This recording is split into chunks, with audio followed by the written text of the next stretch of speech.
بسم الله الرحمن الرحيم. الحمد لله نستعينه ونستغفره ونستهديه ونعوذ بالله من شرور انفسنا ومن سيئات اعمالنا.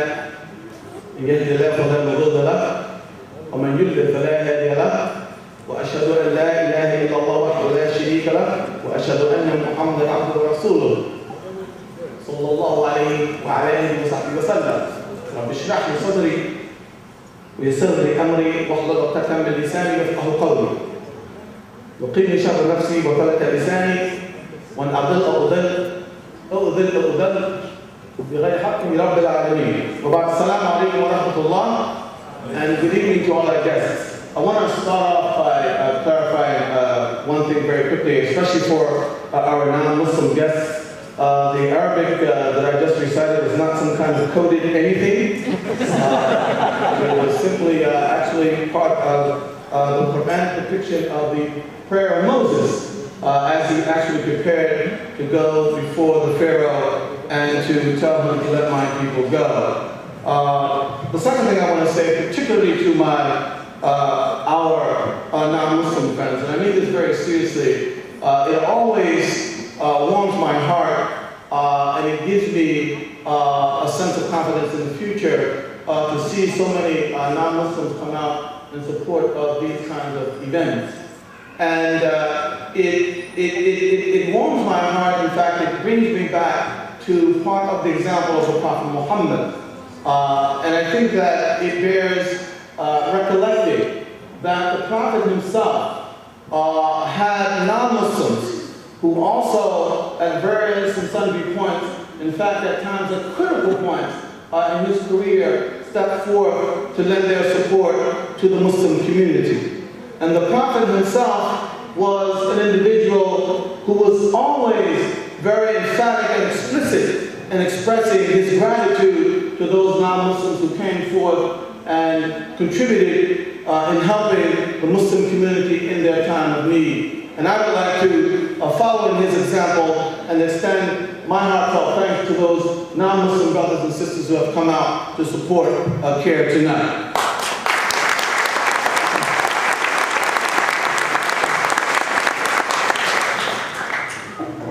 I've been told I have about 15 minutes to talk, and I'm an academic. Anybody who knows me knows I can barely say my name in about 15 minutes. So I'm going to try and be as economical as I can with my words. One of the things, though, I want to sort of say as a sort of overall frame for the remainder of my comments is the following. And it's important for both the Muslims as a community and the non-Muslims as a community, in fact for us as a country, to recognize this. It is a fact, and no amount of obfuscation would conceal it, that the Muslim community in this country today has enemies. There are people who do not want to see the Muslims able to carve out a dignified existence for themselves. But it's important for us to know that while Muslims in America have enemies, our country is not our enemy. While we have individuals who live up to the ideals of our religion, and there are many people in the Muslim world who don't live up to the ideals of our religion, and they engage in acts, in fact, that are a violation of the ideals of our religion, and yet we still turn around and we want America to know us and to respect us now.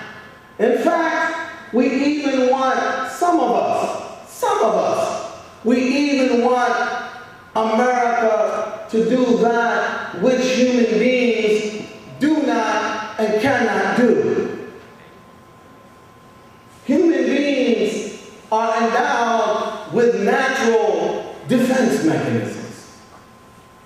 And the first impulse upon encountering another is to make sure that you are safe.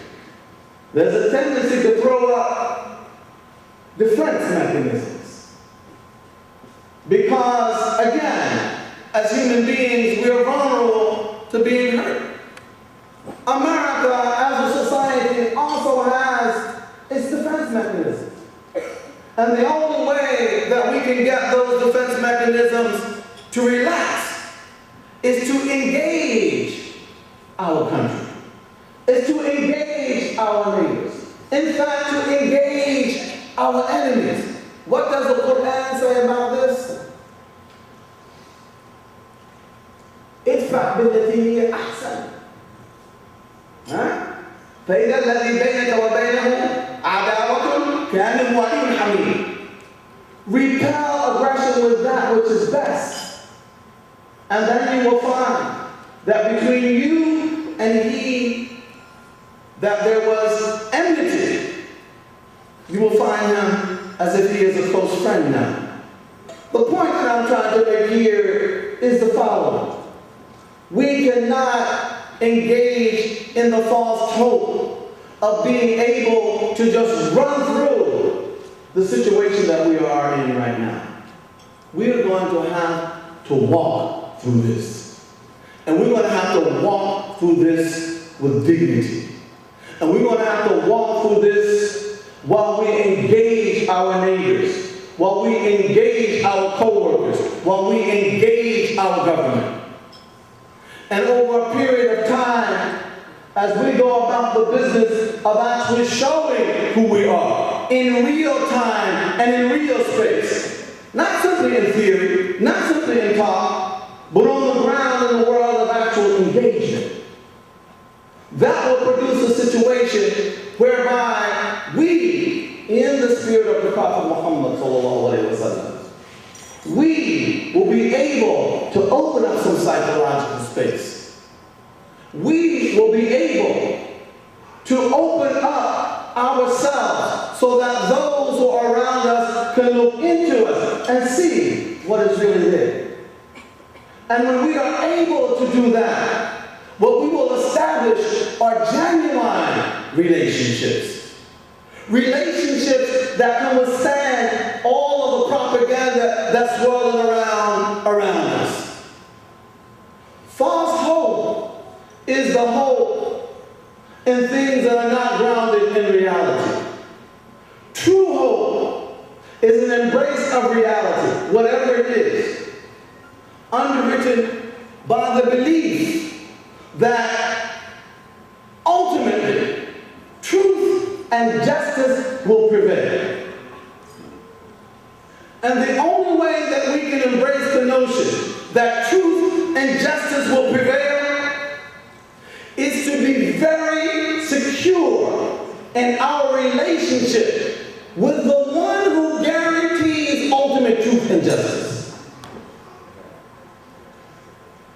And to the extent that our relationship with the ultimate guarantor of truth and justice is weakened, that's when we will try to run through our crucibles, to run as fast as we can, not to learn any of the lessons that are there to be learned, not to take advantage of the moments of teaching, but to get out of that crucible as fast as we can. As Muslims, I want to invite us right here to stop and ask the question. On what basis do we entertain this? Are we any better than the Prophet? What did the Prophet Muhammad face? And by the way, not from people to whose land he emigrated from 10,000 miles away, but from people among whom he was born and raised. What did they say about him?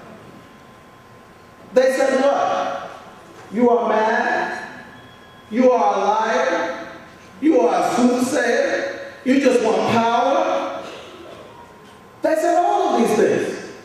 They forced him out of his home. And yet, what did he do? He did not lose hope. He was always confident.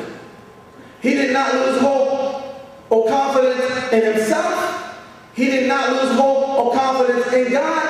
And he did not lose hope or confidence in his society. The prophet always believed that he could be successful. That he could ultimately remove the psychological barriers between him and his enemies, between him and his society. Because he had the confidence